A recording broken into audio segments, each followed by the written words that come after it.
ప్రమాదవశాత్తు కాలిపోయిన శరీరాలు ఉంటాయి కదా, వాటికి ఎలా చేస్తారు మరి? నీళ్ళతో కాలేడా, వేడి నూనె వల్ల కాలిండా, మంటల వల్ల కాలిండా, యాసిడ్ మీద పడిందా, వీటి వల్ల ఎంత లోతు కాలింది అనేది ఒకటి డిఫరెన్స్ వస్తుంది. సో ఎంత లోతుగా కాలింది అనే దాన్ని బట్టి ఎంత డ్యామేజ్ జరుగుతుంది అనేది డిపెండ్ అవుతుంది, అండ్ దానికి ఏం చేయాలి అనేది డిపెండ్ అవుతుంది. లైక్ ఫర్ ఎగ్జాంపుల్ చూసుకుంటే ఇప్పుడు మామూలుగా చిన్నపిల్లలు వీళ్ళకి ఎక్కువగా కాలేవి రెండు.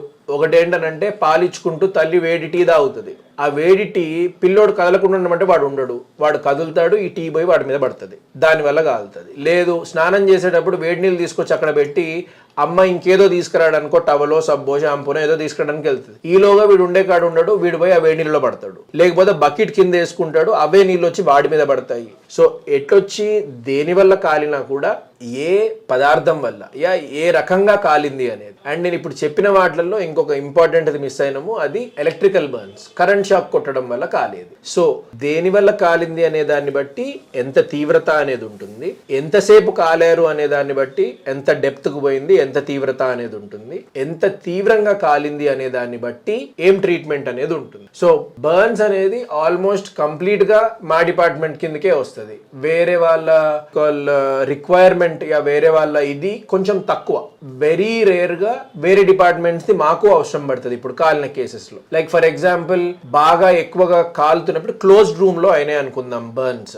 సో ఇలాంటి ఒక క్లోజ్డ్ రూమ్, ఇందులో మంటలు, ఏదో యాక్సిడెంట్ జరిగింది. సో ఆ మంటలు శరీరానికి ఎంత అంటినాయి, ఎంత కాలింది అనే దానికన్నా ఆ పొగ లోపలికి పోవడం వల్ల ఇన్హలేషనల్ బర్న్స్ అని అంటాం. సో ఇన్హలేషనల్ బర్న్స్ వల్ల మన బయటి చర్మం ఎంత బలంగా ఉంటుందో లోపల కూడా చర్మమే ఉంటది. మనకు పెదవి దగ్గర నుంచి మొదలు పెడితే పేగుల లోపల మొత్తం అంతా ఉండేది అంతా కూడా చర్మమే. దాన్ని వేరే పేరుతో పిలుస్తాము, బట్ అది చర్మం లాగానే. మనకు చర్మానికి చెమట వస్తుంది, లోపల ఉండేదానికి సెక్రీషన్స్ వస్తాయి, లాలాజలం వస్తుంది, నోట్లో అయ్యేది ఉంటే గొంతులో ఇంకొకటి వస్తుంది, కడుపులో ఇంకొకటి వస్తుంది, పేగుల్లో ఇంకొకటి వస్తుంది, బట్ బేసికలీ అంతా చర్మమే. సో ఈ చర్మము దేవుడు ఎలా తయారు చేశాడు, ఎండకి, దెబ్బకి, వాటికి వీటికి అన్నిటికీ తట్టుకోగలుగుతుంది. వేరాజ్ వేడి వేడి పొగ లోపలికి పోయినప్పుడు, లేదా కొంతమంది సూసైడ్ అటెంప్ట్ చేసుకునే వాళ్ళు ఏం చేస్తారనంటే ఈ బాత్రూమ్ లో వాడే హార్పిక్ ఉంటది కదా, యాసిడ్, అది తాగిన కేసులు కూడా ఉంటాయి. సో ఈ చర్మము, లోపలి చర్మం ఏదైతే ఉందో ఇది వేడిని తట్టుకోలేదు. సో ఊపిరితిత్తుల్లోకి వెళ్ళేది ఉంటే అదే వేడి పొగ, సో ఏమవుతాయని ఉంటే ఆ వేడికి ఇట్లా దగ్గరికి గుంజుకొచ్చేస్తాయి,